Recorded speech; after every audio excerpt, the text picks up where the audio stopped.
Dear netizens, this video is about the notable former Philippine President Duterte being wanted by the International Criminal Court. He fled to Hong Kong a few days ago, has now returned, and has been arrested. I hope to explain this matter clearly to everyone, because firstly, his escape to Hong Kong is certainly newsworthy. Secondly, our relationship with the Filipino people is very close. It is closely related to Hong Kong and also involves various aspects. The issue of whether the Philippines is pro-American or pro-China. I hope this video answers everyone's questions.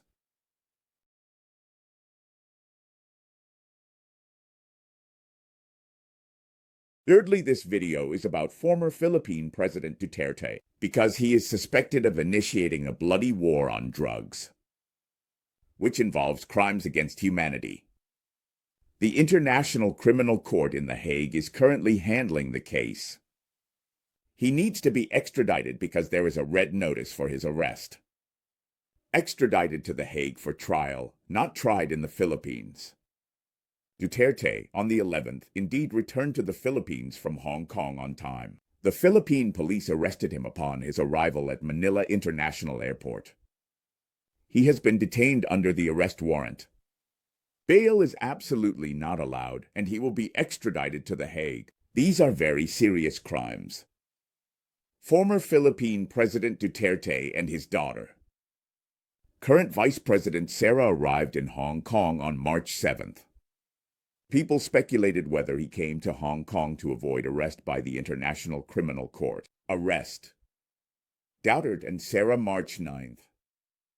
Went to Southern Stadium to support his party's senator as the keynote speaker at the campaign rally for the upcoming Philippine midterm elections on May 12th, to rally support for some of their sponsored candidates. Thousands of Filipino expatriates. Let me first explain to everyone. A considerable number of Filipinos support Duterte. His popularity has remained high. Listening to Duterte's speech, the English Tiger News reported that he had visited Lim Tai the day before. The Associated Press said that Duterte mentioned in his speech that he might be issued an arrest warrant by the International Criminal Court. He said he is prepared to be imprisoned. He is 77 years old this year. In his speech, he said, "What is my crime? Everything I did during my tenure was to ensure that Filipinos could have peace and tranquility. To bring peace, harmony, and stability to the Philippines. The law is not about what your intentions are. The law is about what you actually did. You can have good intentions. For example, you believe that eat this, that eating sours is beneficial. You tell your wife to eat sours because it will make her skin a bit fairer. Then you end up eating to death. It's not about your intention, it's about what your actions actually are, and whether you followed certain procedures. I will explain it to everyone." He said, "If this is my fate, it's okay, I will accept it. If I am arrested and imprisoned, there is nothing I can do." Daughter. Elected in 2016, he said he could die. He hopes those people make small donations to him. To be his symbol is him holding a gun. In fact, the International Criminal Court has been investigating his administration's crackdown on illegal drug operations that resulted in numerous killings, which may constitute crimes against humanity. Why? Because he used the authority of the presidency. He said the Philippines has millions of drug users. He wants to kill all drug dealers. He wants to kill all drug dealers, many without trial, shot on the spot. There are two big issues, which I will discuss with you later. The International Criminal Court on March 8th issued an arrest warrant, and someone informed Duterte of this news. The Manila Times on March 10th reported the International Criminal Court has issued a red notice. The International Criminal Court was established in 2002, and what does it specifically review? It deals with several types of crimes against humanity, genocide, which Netanyahu is also involved in, war crimes, crimes of aggression, Putin, genocide, crimes against humanity, crimes of aggression. What are crimes against humanity like? It means systematically killing people when violating human rights. This is the final court of appeal for crimes against humanity, with its headquarters in The Hague. Which countries can it govern? There are 125 countries worldwide that have joined the International Criminal Court under the Rome Statute. China is not included, so Hong Kong is not part of it. Duterte in 2019 announced the Philippines' withdrawal from the International Criminal Court. Does that mean they can't govern him? No, even though they withdrew in 2019, before 2019, they were still under jurisdiction. During that period, he became president in 2016 until 2019. For 3 years. Killing those people can hold you accountable. The Deputy Minister of Communications told the media if the ICC makes a request, they will enforce it. Especially in Duterte's stronghold, a city in the southern Philippines. Dasjik. A lot of police forces were deployed, especially at the airport. Feared he'd fly back, return to his stronghold. Hard to arrest, but that wasn't the case. He flew back to Manila, and the arrest operation was focused in Metro Manila and Doubter's hometown, Dasjik. Take all safety measures, deploying 7,000 people. The Philippine Presidential Palace said on March 10th, hadn't received it, if so would enforce the law. Now they have been caught. Duterte became president of the, officially assuming the presidency of the Philippines. What did he say? All the previous presidents came from a few prominent families, Aphrodite family, the Aquino family, and a few northern elites. He is special. As he rose to power in the south, Daksushi of Mianan Laodao started his career. This person has no connection with the elite families of northern Luzon, is not related to them. He explained that he is part of the anti-drug campaign. He is involved in the anti-drug campaign. I mentioned it first. How he does it. He is in the north. In the north, he encourages everyone. He publicly stated that he is not afraid of anyone attempting to cross the line, and they can be shot directly, without legal procedures, authorized police, to shoot at any time. Suspected drug offender opens fire. I first described the scenario to everyone. If there is a person you suspect of being involved in drugs, you can immediately shoot him.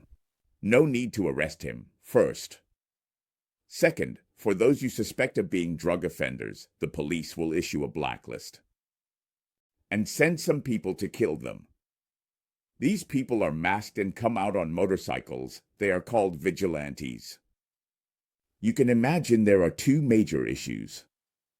First, is that person really involved in drugs? Shouldn't there be a legal process? You can't just suspect someone of being involved in drugs and then kill them directly, because this would result in countless innocent people being killed, and after that person dies, their family would have no one to support them. This is why we talk about the rule of law. It must go through a proper procedure. Even if you see someone commit murder with your own eyes, you still can't call them a murderer and execute them on the spot. Why? There are many reasons. What if that person is insane? Or perhaps they just killed someone who had gone to their home and killed their entire family, even though they likely committed murder. But at most, it's considered manslaughter. If you don't go through the proper legal procedures for a trial, it can lead to countless wrongful convictions. Especially in places like the Philippines, when the police have a lot of power, will they abuse it for personal vendettas or use it to intimidate and extort people? Will they misuse this power? And should everyone who is against drugs, or those who possess drugs or have an addiction, be sentenced to death? Such actions will certainly lead to the deaths of many innocent people and cause many families to be torn apart. So, if you want to talk about the law, you must talk about procedural justice. Without procedural justice, there is no rule of law, and he doesn't care. Back in 2016, I was already on YouTube, and I said that once this person steps down, I tell you, he will definitely be pursued by the International Criminal Court.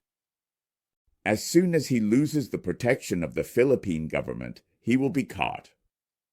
It's very clear that the things he has done are some. You know how corrupt the Philippine police are. I saw a report about a person who said, "My father never had a phone, never read a white phone."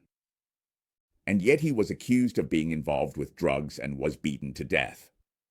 The reason was that he had earlier disputed a piece of land with someone, and it's very likely that they bribed the police to have him killed. Everyone can imagine how many such incidents there are. The Philippine authorities have been dealing with this since 2016. Official statistics report 6,000 people, but later they didn't dare to count. In reality, it might be as many as 30,000 people killed, especially in the first year when the killings were the most severe. After the killings, the numbers decreased because they had searched thoroughly, and indeed, many innocent people were killed, about 30,000. So Duterte, as everyone knows, was charged by the International Criminal Court for these actions. This includes heads of state, and now several heads of state are wanted, mostly from African countries, former heads of state, as well as the dictator from Yugoslavia. They were finally sentenced to life imprisonment, imprisoned, and died by suicide. The International Criminal Court specializes in capturing those heads of state. It can apprehend heads of state, and it allowed citizens to participate in the war on drugs, where any citizen could kill drug criminals on the spot. Not only would they not be punished, but they would also receive monetary rewards. As a result, some bounty hunters and police provided information about drug dealers. They said that at that time, you would see those people masked, riding motorcycles by, and those at midnight were usually these people.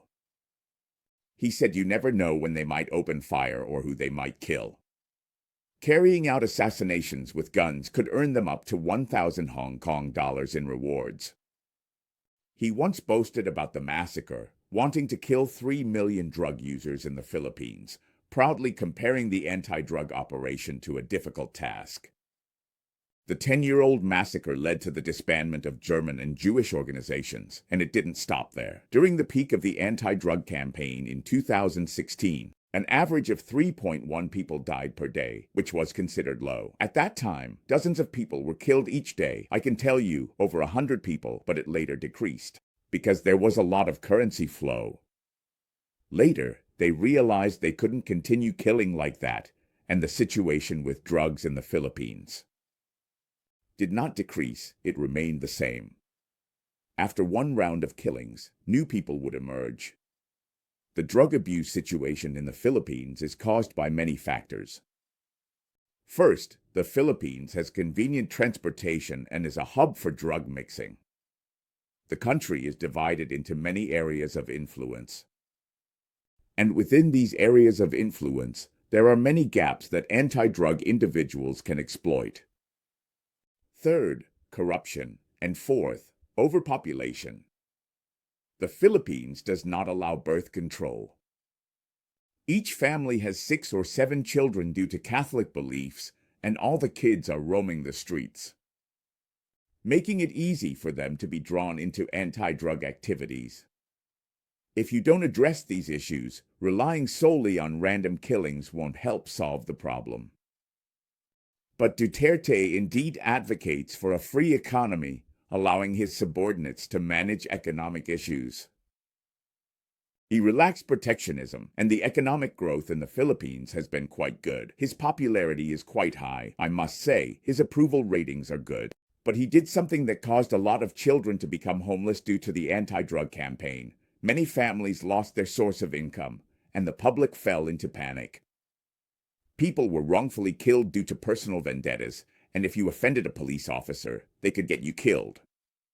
The international community has severely condemned Duterte's policies, and the UN Human Rights Office has criticized them, stating that in the process of combating drug crimes, he sacrificed human rights and the rule of law.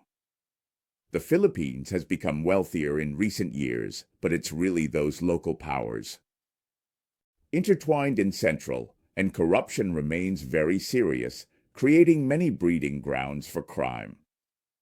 In September 2021, the International Criminal Court had already begun an investigation, and so the Philippine government said it had withdrawn.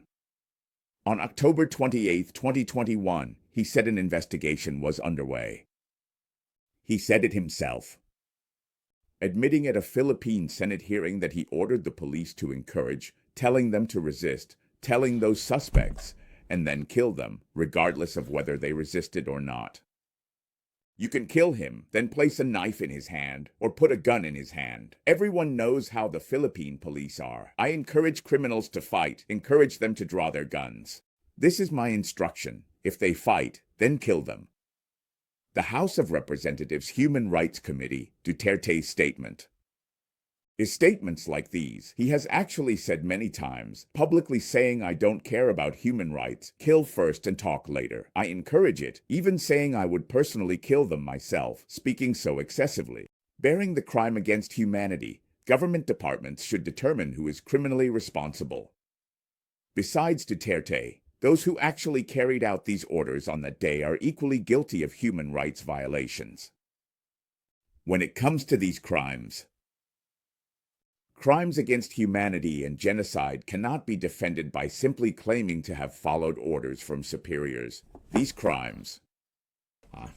Before 2016, Duterte served as the mayor of Davao City for 22 years, where he also used police and militias to conduct a brutal anti-drug campaign, organizing assassination squads.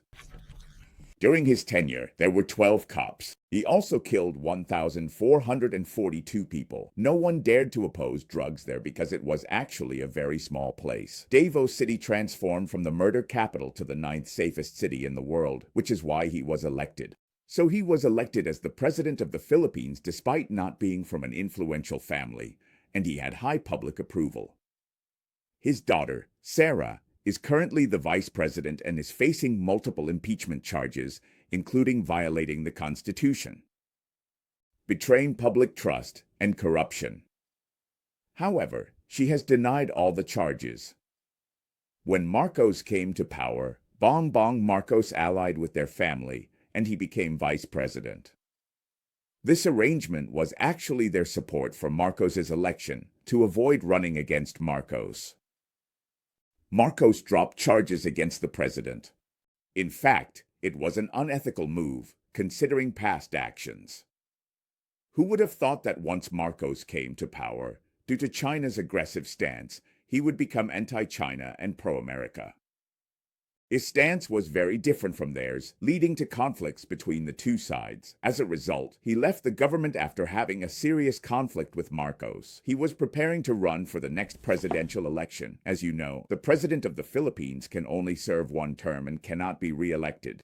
The Philippine House of Representatives has already passed the impeachment, and the charges have been submitted to the Senate. However, the Senate is in recess and will reconvene after the midterm elections on May 12th. Whether the impeachment will be successful, let's see if it succeeds. Why? At this point, Marcos has no other choice. Duterte handed over to the International Criminal Court, and they must arrest this person and imprison him, otherwise. If he is arrested, imprisoned, and sentenced, he won't run for the next presidential election, because if he runs and wins the next presidential election, it will be troublesome for little Marcos. Let's take a look. Filipinos don't care about what he has done. They still support the Duterte family a lot. He once publicly said he hired a hitman, and if anything happened to him, he would have little Marcos assassinated, which led to his impeachment. I think this refers to his wife, Duterte, and he is the eldest daughter of little Marcos. 3 months later, Bala spoke at a rally in Hong Kong on March 9th, saying he would run in the 2028 presidential election. So he must be taken down. He must be taken down. He must be taken down, otherwise little Marcos's life is in danger. What is their public opinion like? In a survey from December 2024, 51% were satisfied with little Marcos's governance, while 32% were dissatisfied. So the net approval rating is 12%. 19. Duterte, his daughter, has 52% satisfaction, 31% dissatisfaction. Whatever he does, Filipinos don't care, with a net satisfaction of 21%. His net satisfaction is higher than little Marcos's. And all of little Marcos's support is primarily in the northern part of the capital region, the island of Luzon, while all of his support is primarily in the central and southern parts, the island of Mindanao. Marcos's. The question, the issue of winning or losing, is whether after the midterm elections there are enough votes to impeach him, to put Duterte's daughter in jail in Rosa.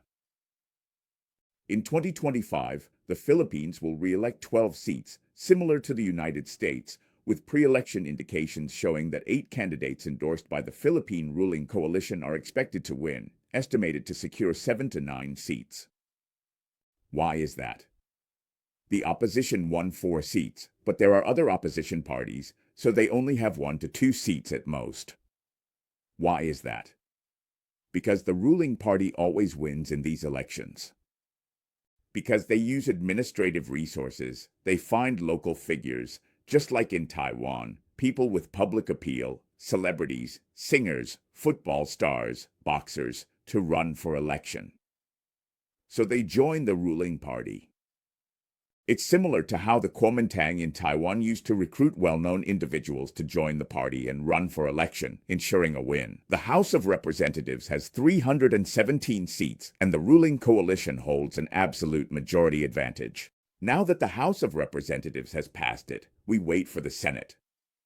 Due to the strong machinery and resource advantages of the presidential camp in local elections, it is estimated that in the 2025 midterm elections, they will secure 2/3.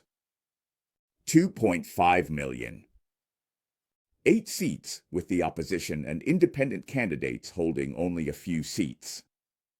The overall situation is expected to remain dominated by the executive branch, so he can impeach him to shake things up and uproot the Duterte family completely.